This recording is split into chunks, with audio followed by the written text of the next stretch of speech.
When Jewish American literature is discussed, questions such as what is Jewish, what is American, and what exactly is Jewish American are bound to arise.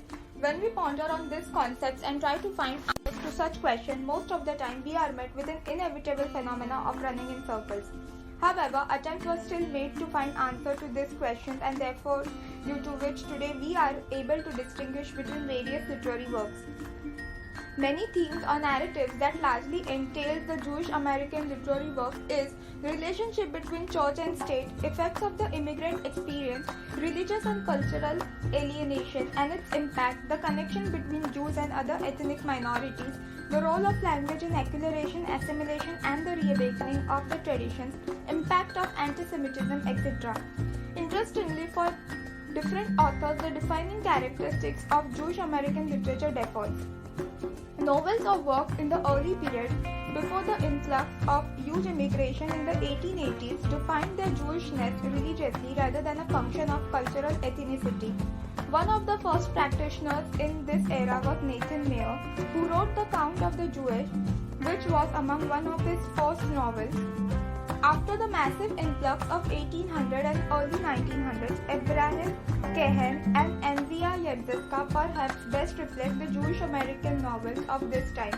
They, along with Mary Antin, are transitional figures who had their roots in the Yiddish-speaking immigrant culture but targeted their writings to an English-speaking audience. The most famous work of Abraham Cahen, The Rise of David Levinsky, is also considered to be one of the best American immigrant novels. Similarly, Anzia Yedzeska's novels such as Salome of the Tenements and The Arrogant Beggar are not only chronicles of American acculturation but literary attacks on the class and gender inequities as well. Another classic work of immigrant literature is of Henry Roth in his work called Call It Sleep, which focuses on the conflict between new and old cultures. It chronicles the disintegration of Jewish tradition and Jewish law. However, being produced at the same time, the writings of American-born Fannie Hurst, Sidney L. Nyberg, and Edna Ferber stood in stark contrast to the immigrant novels of Cahen and Yedzeska. These authors were thoroughly Americanized. As the 1920s wore, the Yiddish writing and the immigration narratives were becoming infused with a more modernist sensibility of such writers as T.S. Eliot, Ezra Pound, and James Joyce, out of which Gertrude Stein is one of the most significant arbiters of modern aesthetic. Interestingly, she is rather remembered as more for her influence on other writers than her own work. Three Lives and The Making of the Americans are two of her notable works. Post-Generation War, the Jewish American novel continued to flourish and find new forms of expressions in the years immediately following World War II. Historian Gerald Soren called the 1930s the worst decade of anti-Semitism in American history. Berat Malamud, Bell Cello, and Philip Roth are the masters of Jewish American fiction during this period. Among them, they received 7 National Book Awards, 3 Pulitzer Prizes, and a Nobel Prize. About Jews rooted in America, nonetheless suffering from alienation. As modernism replaced naturalism as the dominant literary mode, as fresh influences like psychoanalysis and existentialism exploded the sociological approach, a new generation found powerful new vehicles for dealing with their experience. Contemporary writers such as Rebecca Goldstein negotiate the friction between feminism and Judaism, while writers such as Thane Rosenbaum, Belvin Bouquet discuss the unique conflict of children of Holocaust survivors. The systematic state-sponsored killing of 6 million Jews during Second World War. The Germans called this final solution to the Jewish question. The word Holocaust is derived from the Greek Holocaustian, a translation to the Hebrew word Olah, meaning a burnt sacrifice offered to God. It was chosen because in the ultimate manifestation of the Nazi killing program, the existence of Holocaust art can create a sense of unbelief. Similarly, philosopher Theodor Adorno has commented that writing poetry after Auschwitz is barbaric. Yet gripping work dealing with the horror, pain, and loss of the Holocaust has appeared in every literary genre and art. By the late 1930s, there was a desperate search by the Jews in Germany for countries of refuge like the US, Palestine, and the European nations. The Holocaust, being one of the most horrific events in the life of Jews, has always been a dominant force in American Jewish communal identity. But only recently have writers begun to make sense of this relationship.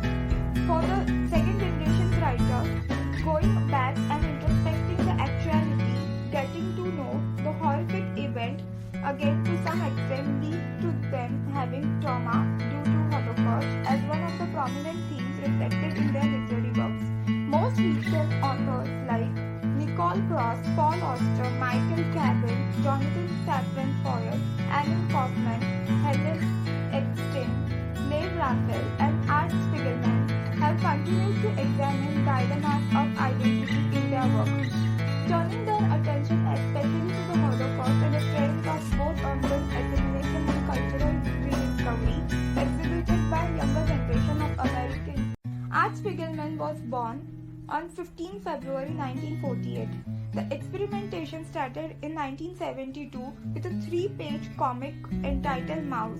Spiegelman called Adolf Hitler, referring to Jews as vermin, to the exterminated in his autobiography Mein Kampf. He started recording interviews with his father discussing the life and the survival during Holocaust. Mouse began to take shape. This exploration for understanding of what his parents went through led to Poland and Auschwitz with a sketchbook in his hand. He visited some of the surviving friends of his parents in their hometown in Poland. He then visited Auschwitz camp his parents were sent to for being. The Holocaust is one of the main themes in Mouse. The relationship of Holocaust is completely different to both Gladys and Artie. In Gladys' case, he has actually gone through the trauma of Holocaust. Here are some scenes that depict Gladys' experience in Holocaust. The time when Nazis forced the Jews to shut down their businesses and other occupations. In the concentration camps, the Nazis wouldn't clear the place of dead bodies, so those who stayed alive just had to walk over corpses. The Nazis had the Jewish prisoners working on the building, the gas chambers that would be used to kill them. On the other hand, for Art, he presents a portrayal of the life and struggles of the second generation of Jewish people whose existences are extremely influenced by the Holocaust despite not being born during its occurrence. Jewishness, Artie's whole life has been colored by the catastrophe his father faced during the war. In the novel's first scene itself, Gladys comes to hear his young son refer to neighborhood boys as friends and advises Artie to test the sincerity of their friendship by locking them together in a room with no food for a week. Anza and Gladys' expression during the war are inextricably intertwined with their membership in a Jewish community, a network of family members and friends who all suffer and struggle together during the war. His own freedom from such suffering seemed to undermine Artie's own sense of membership in a vast community. He even admits that his wife, Francois, that he is unable to make sense and present his father's story. Artie is trying to self-victimize himself with the Jewish people that suffered the horror of the Holocaust by wearing a mouse mask. The matter of Artie wearing a mouse mask reveals that Artie is pretending to be one of the Jewish victims of Holocaust, but the reality is that he actually was never a victim, never will be one. In contrast to his current celebratory application to ethnic and religious differences, the hyphenated identity did not exactly had a positive connotation. The hyphenated identity began to function as both a marker and metonym for a person with two cultures in the late 19th century. Groups and individuals who were slow to shed old identities and values in favor of new, American ones began to experience the judgmental gaze of those who considered themselves too American. Survival guilt. Gladys' survival in the Holocaust was not the consequence of any particular skill but the result of luck, both good and bad.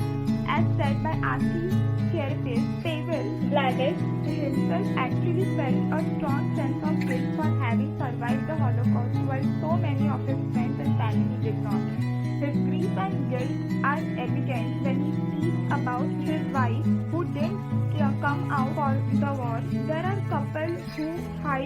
lost son, or when he talks about Cohen who had a dry goods store and had just gotten married, or when we remember his wife who committed suicide. The survival guilt is a major trauma suffered by survivors. The selection parade. But the fact that one person was allowed to stay in the wrong meant at the same time that another has to die in his state. The loss of relatives. The awareness of having been reduced to the existence of degraded human beings. The guilt of these people led to the fact that they had to forego in the process of life-preserving adaptation of an inhumanly lowered level their humanness and dignity. As mentioned earlier, degradation, de-individualization and dehumanization generally began in the ghetto and intensified of remembering, which is not merely a recall of occurrences but instead involves the construction of the past. Time flies elaborates that because of the limited amount of time, there is an inherent danger that memories will pass to the realm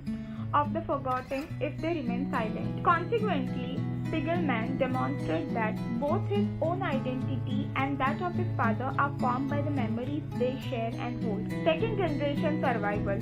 The shift from naive to the hyper-awareness about the Holocaust is apparent in the literature of second-generation survival. Verbalization. This act of verbalization by the second generation separates them from their survival parents, a distance that is necessary in order for these authors to address the splintered Jewish American identity.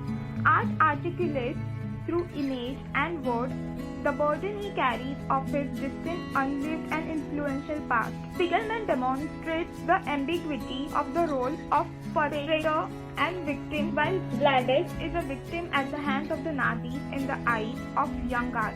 The father becomes a perpetrator of violence.